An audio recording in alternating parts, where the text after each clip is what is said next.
Baik, pada kesempatan kali ini saya Imade Tapaya Saputra Nanti NIM 119112629 akan menjelaskan tentang kaitan materi teori ekonomi dengan kasus Toyota Yaris GR. Jadi sebelum itu saya akan menjelaskan sedikit tentang materi teori ekonomi yang sudah sempat dijelaskan sebelumnya. Yang pertama adalah teori ekonomi. Pengertian teori ekonomi adalah bagian ilmu dari ekonomi yang menjelaskan mekanisme kegiatan ekonomi. Teori ekonomi dibagi menjadi dua. Yang pertama adalah teori ekonomi mikro dan yang kedua adalah teori ekonomi makro.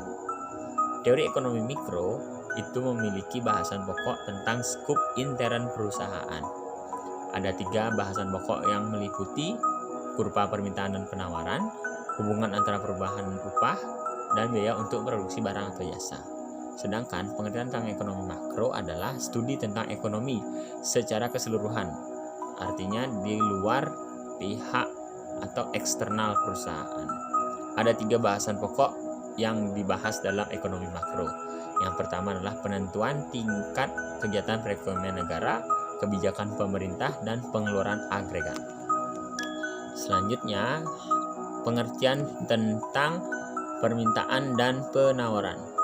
Permintaan adalah suatu proses dalam meminta suatu barang atau sejumlah barang yang dibeli guna memenuhi kebutuhan dari konsumen.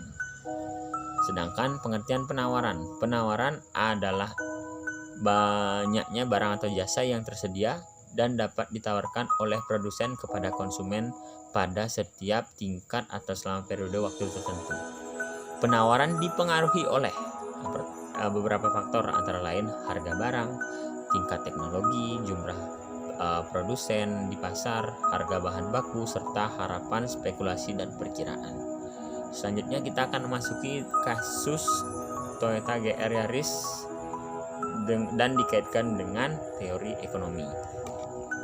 Jadi dikutip dari CNN Indonesia, PT Toyota Astra Motor TAM akhirnya memastikan membuka buku inden Toyota GR Yaris mulai tanggal 25 Maret 2021. Harga mobil antara 750 hingga 850 juta untuk konsumen berkocek tebal.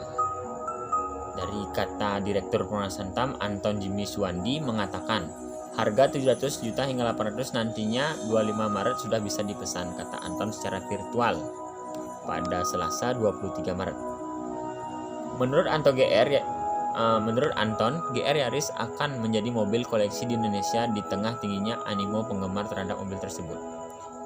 Jumlah kuota yang masuk ke Indonesia 126 dengan mekanisme pemesanan menggunakan surat pemesanan kendaraan dan booking fee-nya sebesar 100 juta.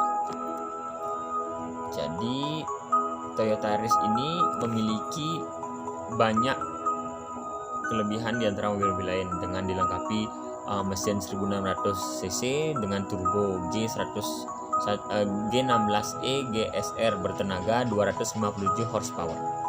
Jadi mobil ini itu layak mendapatkan harga tinggi karena dipengaruhi oleh faktor penawaran. Yang pertama, teknologinya tinggi dengan jumlah produsen yang juga sedikit yang masuk ke Indonesia dari jumlah total produksi 20.000 unit dan masuk ke Indonesia hanya 126. Jadi tidak salah mobil ini akan menjadi mobil koleksi pada nantinya. Sedangkan juga teknologi yang sangat memumpuni dari center gravitasinya yang sangat rendah dan kekuatan mesin 257 horsepower. Jadi sekian penjelasan atau kaitan materi dari materi teori ekonomi dengan kasus Toyota GR Yaris ini. Terima kasih, selamat malam.